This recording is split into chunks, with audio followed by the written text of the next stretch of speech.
প্রিয় ভক্তবৃন্দ, আজকে আমি মহাকুম্ভ মেলার রহস্য নিয়ে আপনাদের সামনে উপস্থিত হলাম। আপনারা দয়া করে ভিডিওটি শুনবেন। ভালো লাগলে আমাকে লাইক, কমেন্ট, সাবস্ক্রাইব ও শেয়ার করবেন।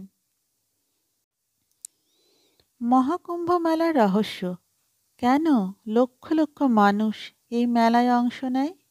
এর ইতিহাস, আধ্যাত্মিকতা ও বৈজ্ঞানিক দৃষ্টিকোণ একসঙ্গে তুলে ধরা হবে এই ভিডিওতে। প্রতিবার এক অবিশ্বাস্য জনসমুদ্র ভিড় জমায় ভারতের পবিত্র নদীর তীরে। কোটি কোটি মানুষের সমাগম, আধ্যাত্মিক সাধনা এবং ঐতিহাসিক বিশ্বাসের এক বিরল সম্মেলন। এটাই মহাকুম্ভ মেলা। কিন্তু জানেন কি, এই কুম্ভ মেলা কবে থেকে শুরু হয়েছে? কেন এই মেলায় গঙ্গা স্নান এত গুরুত্বপূর্ণ এবং এর পেছনে বৈজ্ঞানিক ব্যাখ্যা কী?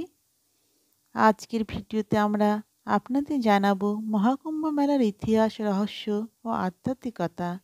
ভিডিওটি একদম শেষ পর্যন্ত দেখুন। কথিত আছে, এক মহাযুদ্ধে দেবতা ও অসুররা একসঙ্গে অমৃতের সন্ধানে সমুদ্র মন্থন করেছিলেন। কিন্তু যখন অমৃতের কলস পাওয়া গেল, তখন সেই কলসটি নিয়ে শুরু হয় এক তীব্র যুদ্ধ। এই যুদ্ধের সময় 4টি স্থানে, প্রয়াগরাজ, হরিদ্বার, উজ্জয়িনী ও নাসিক, অমৃতের কিছু অংশ পড়ে যায় এবং এই 4 স্থানে সময় বিশেষে মহাকুম্ভ মেলা অনুষ্ঠিত হয়। কিন্তু শুধু পৌরাণিক কাহিনী নয়, এর পেছনে রয়েছে গভীর জ্যোতির্বিজ্ঞান ও আধ্যাত্মিক শক্তির এক বিশেষ সংযোগ। মহাকুম্ভ মেলা প্রতি 12 বছর অন্তর অনুষ্ঠিত হয় এবং প্রতি 144 বছর একবারে হয় মহাকুম্ভ। এই মেলায় গঙ্গা স্নান করলে এবং পাপ মোচন হয় বলেই বিশ্বাস করা হয়।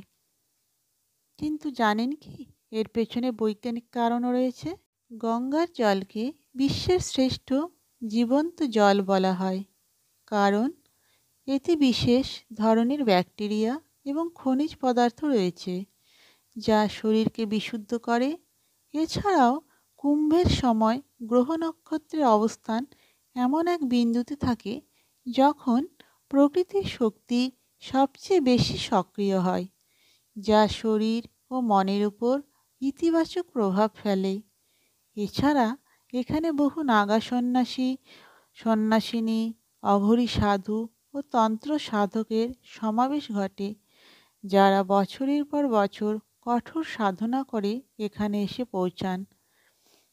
তাদের বিশেষ তপস্যা এবং শক্তির প্রভাব অনেকে বিশ্বাস করেন তাদের আশীর্বাদ রূপে কাজ করে। মহাকুম্ভ মেলা শুধুমাত্র একটি ধর্মীয় অনুষ্ঠান নয়, এটি ভারতীয় সংস্কৃতি ও ঐতিহ্যের এক মহামিলন ক্ষেত্র। এখানে শুধু হিন্দু ধর্মাবলম্বী নয়, বিশ্বজুড়ে বহু পর্যটক, গবেষক ও আধ্যাত্মিক অনুসন্ধিতসুরা আসেন। তাহলে আপনি কি ভাবেন, এই মেলার আধ্যাত্মিক শক্তি সত্যিই বাস্তব, নাকি এটি শুধুমাত্র বিশ্বাসের ফল? কমেন্টে জানান আপনার মতামত। যদি ভিডিওটি ভালো লেগে থাকে তাহলে অবশ্যই লাইক দিন, শেয়ার করুন এবং আমার চ্যানেলটিকে সাবস্ক্রাইব করুন। দেখা হবে পরবর্তী ভিডিওতে নতুন রহস্য, আধ্যাত্মিকতার গল্প নিয়ে এই মহাকুম্ভ সম্বন্ধে। ধন্যবাদ।